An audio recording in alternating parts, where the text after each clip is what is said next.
DHS Secretary Mayorkas reveals more than 85% of migrants are released into the U.S. Wait a minute. We heard a different number last week. Lawrence Jones is at the border getting a first-hand look during an exclusive ride-along with the Texas Department of Public Safety. He joins us live from Eagle Pass. Lawrence, those are some great glasses and some great footage. Thanks, Brian. Appreciate it. Good morning, family. So yesterday during our live broadcast, you saw how brazen the illegal migrants have become with their illegal activity, jumping the fence in the middle of our broadcast. Well, yesterday we had the opportunity to go on a ride along with the Texas Department of Public Safety. This is what we saw. Watch. We're live here at the Rio Grande, where the Texas Department of Public Safety, the Florida Fish and Wildlife, as well as the Texas National Guard are getting ready to do some patrol in the Rio Grande. Remember, it is the Rio Grande that separates Mexico and the United States. And many of the folks take that dangerous journey where a current is underway to come to America. We'll let you know how it goes.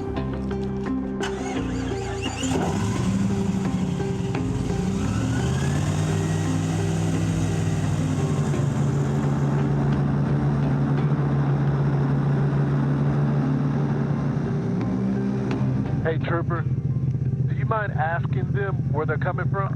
¿De qué país? Honduras and Nicaragua. Yeah, coming from Nicaragua, going to Houston, going to California, and going to Florida.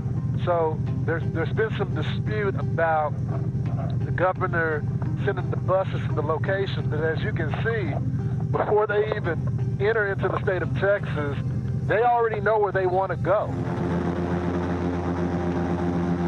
We're approaching right now the buoy system. Now, as you can see, it's still here. Some Democratic officials want this stuff to be removed.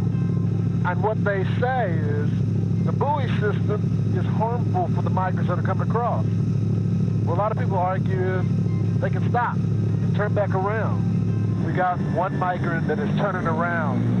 They couldn't get into the country, and so a lot of times you'll see that. They'll go back, and you'll see the bag right there with all his belongings there, but they'll try again.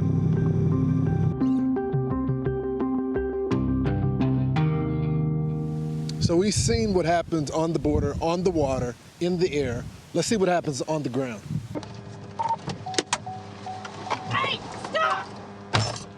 It's all about money.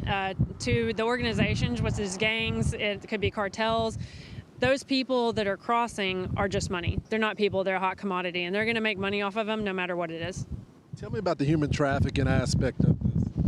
We see a lot of human trafficking involved, and so here it is human smuggling, so they're making money off of getting bodies across the border. We see it in other areas like Houston, for example, where it is human sex trafficking. You see child trafficking. All of it is about getting them over here and then making even more money once they have them over here. People from New York, California, Florida that are coming in to smuggle because you can make money doing it, and where there's money, you'll find criminals. So we do see a lot of people from all over that are being recruited down here. I think that we're putting a hurt into locals that would be interested in smuggling, so they're having to reach out further to find people willing to do it. For me, catching bad guys and putting, example, murderers or people that hurt children, those guys behind bars, that's what I care about.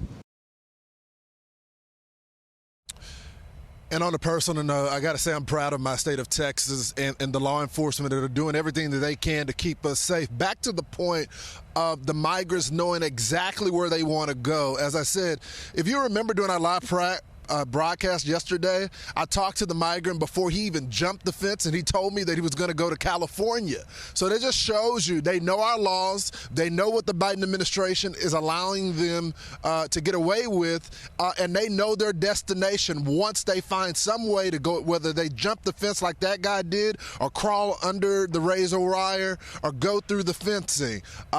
These guys know where they want to go. I'll send it back to you guys in New York. Lawrence, why would you not go to California? Free health care if you want to become a woman or a man? It's also on the house. And apparently the cartels show you how to jump over razor wire.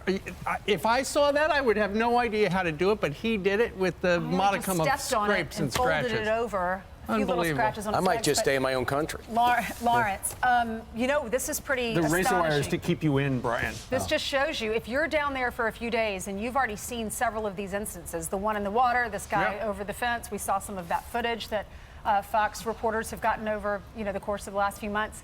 It just shows you how big of a problem this is. It is so true, Ainsley. And just consider this. The past couple days that I've been here, these are light days. These Right. are the people that said, even though the Secretary of Homeland Security is going to be in town, we're going to cross anyway. The traffic is down right now because there's someone that is in power coming to the border. Sure. Now that he's gone, now that our broadcast is gone, we're going to see an uptick of migrants coming across the border. You could be right. What does All right. Mayorkas say when he goes down there? I mean, nothing ever happens. Nothing's done. It's still a crisis. He goes down there. He meets with border agents. I mean, are they screaming and yelling at him? And then he says, I promise I'm going to fix it, and he doesn't? Right. He said yesterday, that the number was closer to 85%. And Right. They had to walk it back. Lawrence, we got lots more with you this morning live from Eagle Pass. And I'm Steve Ducey. I'm Brian Kilmeade. And I'm Ainsley Earhart. And click here to subscribe to the Fox News YouTube page to catch our hottest interviews and most compelling analysis.